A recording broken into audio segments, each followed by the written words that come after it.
Salam sejahtera untuk kita semua. Kita sangat merindukan hidup bersukacita, tapi ada orang yang sulit mendapat sukacita. Bagaimana kita bisa bersukacita kalau ada sakit penyakit, penderitaan, kesukaran, kesulitan, himpitan, kesesakan? Kalau kaya raya sehat, apakah kita bisa bersukacita? Kalau banyak tugas dari sekolah, dari kantor, dari gereja, di rumah, apakah kita bisa bersukacita dalam Tuhan? Mengapa dan bagaimana bersukacita dalam Tuhan? Mari kita dalami dengan membaca Filipi 4 ayat 4. Bersukacitalah senantiasa dalam Tuhan. Sekali lagi kukatakan, bersukacitalah. Dikatakan bahwa bersukacita itu senantiasa, bukan sekali seminggu atau sekali sebulan. Bersukacita sepanjang hidup kita. Walau ada ketidakadilan hidup dalam kekerasan, penindasan, cemooh, kelaparan, bencana, sakit penyakit, kebencian, permusuhan. Bersukacita di dalam Tuhan artinya bersukacita dalam persekutuan dengan Tuhan. Bersukacita karena mengikuti pikiran, kehendak, dan rencana Tuhan dalam segala waktu, segala situasi dan kondisi kita. Sukacita di dalam Tuhan tidak dapat dihancurkan oleh penganiayaan, kedukaan, kemiskinan, penderitaan, sakit penyakit. Orang di dalam Tuhan berarti dalam topangan Tuhan, dijaga Tuhan, dekat Tuhan, dalam kasih Tuhan, dalam perlindungan Tuhan. Orang bisa kehilangan harta, kehilangan kesehatan, tapi orang yang bersekutu dengan Tuhan tidak akan kehilangan kehadiran Tuhan yang selalu menjaga 24 jam. Tuhan tidak terlelap dan tidak tertidur. Ancaman penderitaan, kedukaan, penindasan, kesesakan, kelaparan, perang tidak dapat memisahkan kita dari kasih Allah yang ada di dalam Kristus Yesus. Dibaca Roma 8 ayat 35-39. Seorang ayah kehilangan anaknya karena hukuman mati di penjara. Ia menulis surat bahwa anaknya sudah bertobat. Itu menyenangkan Allah. Damai dalam anaknya itu bertambah setiap hari. Ketika pelaksanaan hukuman mati, damai, ketenangan, sukacita di raut wajah anaknya sangat mencengangkan orang yang menyaksikan. Anaknya yang telah bertobat bersukacita menghadapi kematian. Inilah yang dimaksud selama bersekutu dengan Tuhan, sudah menyesali dosa dan bertobat, akan senantiasa bersukacita dalam Tuhan.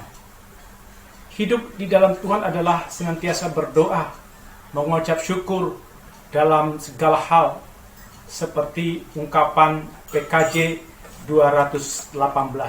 Bersukacita senantiasa, bersukacitalah tetap berdoa. Ucaplah syukur dalam segala hal padanya, karena itu diinginkan Allah dalam Kristus Yesus bagi kamu.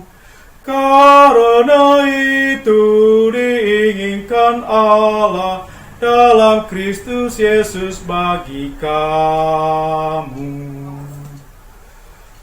Bersyukur berarti mengagungkan Tuhan yang berkuasa setiap hari, selama-lamanya sampai kita masuk dalam kerajaan Allah. Suami Ibu P meninggal, maka Ibu P harus bekerja cari uang untuk biaya anak-anaknya yang masih kecil. Kalau Ibu P mengagungkan Tuhan, maka Ibu P tidak akan mengatakan Tuhan itu tidak baik, tidak adil.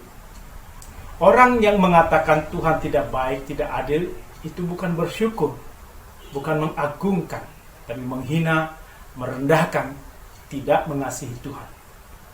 Dalam penderitaan, kedukaan, sakit, miskin, di PHK, bisnis mundur, kita tetap bersyukur mengagungkan Tuhan. Mengapa terus bersyukur mengagungkan Tuhan? Karena Tuhan itu tidak pernah berubah sifatnya sejak dunia diciptakan sampai sekarang. Sifatnya itu pengasih, penyayang, panjang sabar, kasihnya setia. Tuhan itu penopang bagi semua yang jatuh, penegak bagi semua yang tertunduk. Tuhan itu dekat bagi setiap orang yang berseru kepadanya dengan setia. Tuhan itu menjaga setiap orang yang mengasihinya. Sifat Allah yang tidak berubah itulah yang kita syukuri dan agungkan setiap hari selama-lamanya dengan bersukacita. Orang yang mengagungkan Tuhan akan memberitakan, membicarakan perbuatan Tuhan yang besar dan yang ajaib. Semua sifat Allah diceritakan dengan sukacita. Orang itu berharap agar setiap generasi memuji Tuhan dengan sukacita. Orang yang benci, kesal, tidak bersyukur, tidak mengagungkan Tuhan, tidak mampu bersukacita di dalam Tuhan. Orang yang tidak menghitung berkat Tuhan, tidak melihat perbuatan ajaib yang Tuhan nyatakan sejak lahir. Orang ini tidak bisa bersukacita dalam Tuhan. Pada saat gagal, sakit, kedukaan, hati yang benci, kesal, marah pada Tuhan, maka orang itu tidak akan mengingat perbuatan Tuhan yang ajaib, tidak mengingat sifat Tuhan. Orang yang bersukacita dalam Tuhan adalah orang yang bersyukur, mengagungkan Tuhan, menghitung berkat Tuhan, menceritakan perbuatan ajaib Tuhan dan sifat Tuhan. Orang yang tidak bersekutu dalam Tuhan tidak memikirkan kehendak dan pikiran Tuhan, hanya memikirkan kehendak dan pikiran sendiri. Maka orang ini tidak bersukacita, marah, kesal, karena Tuhan tidak mengikuti keinginannya. Orang yang di dalam Tuhan hanya mengikuti pikiran dan kehendak Tuhan, bukan meminta Tuhan mengikuti pikiran dan kehendak manusia. Orang yang hidup dalam Tuhan berarti tujuan hidupnya untuk Tuhan, bukan untuk diri sendiri. Dia sangat membutuhkan kehadiran Tuhan, sebab kehadiran Tuhan membawa sukacita. Orang-orang yang bersekutu dalam Tuhan hidupnya akan sehati sepikir dalam memberitakan, membicarakan perbuatan Allah yang besar dan ajaib, memberitakan kebenaran Tuhan, memberitakan tentang penyesalan dosa dan pertobatan. Sehati sepikir dalam berbuat baik bagi sesama, menasihati sesama, membela yang lemah, menghibur yang tawar hati. Tapi kalau tidak bersekutu dalam Tuhan, orang sulit sehati sepikir dalam Tuhan. Karena masing-masing orang mengikuti pikiran dan kehendak sendiri, pikiran duniawinya. Inilah yang mengakibatkan perbedaan. Memang setiap orang pasti ada perbedaan-perbedaan cara berpikir dalam menghadapi masalah. Tapi kalau bersama-sama menggunakan kehendak pikiran Allah, akan bisa sehati dan sepikir.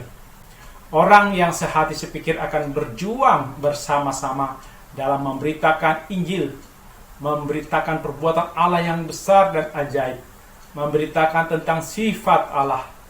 Orang yang sehati sepikiran akan menjadi teman sekerja Allah dan teman sekerja dengan hamba yang lainnya. Orang yang tidak sehati sepikiran mau menang sendiri, merasa paling hebat, tidak mau dinasehati, merasa paling benar, maka tidak ada sukacita di dalam Tuhan. Bersukacita dalam Tuhan tidak bergantung pada hal-hal duniawi, tapi bergantung pada kehadiran Tuhan. Selama berada dalam Kristus, maka akan mendapat sukacita terus-menerus.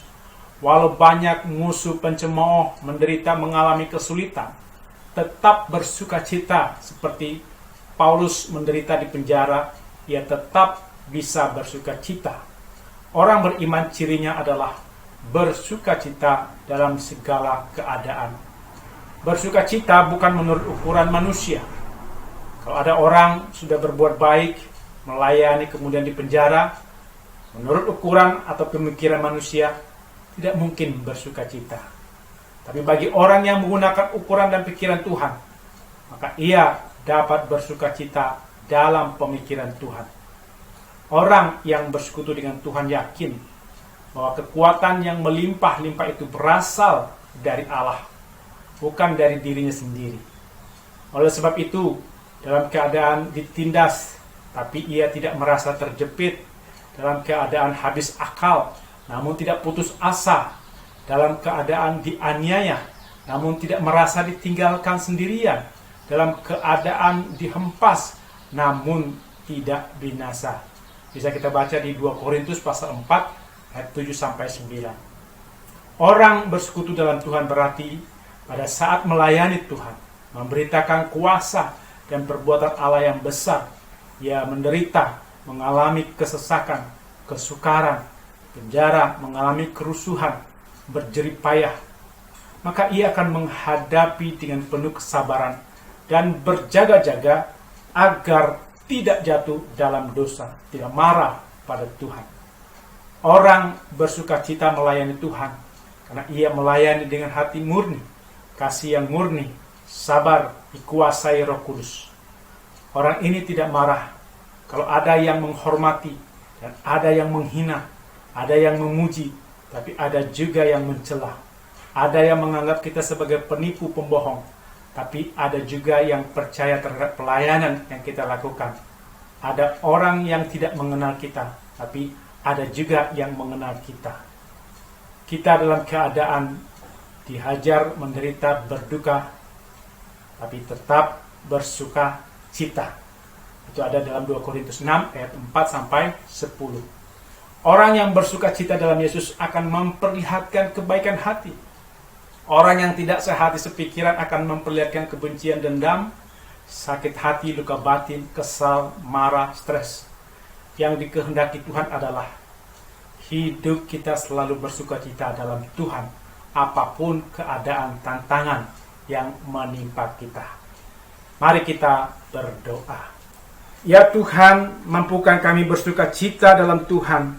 Mampukan kami selalu mengagungkan Tuhan, mengingat perbuatan yang ajaib dan besar dari Tuhan, menghitung berkat Tuhan, mengingat sifat Tuhan, agar kami terus bersuka cita.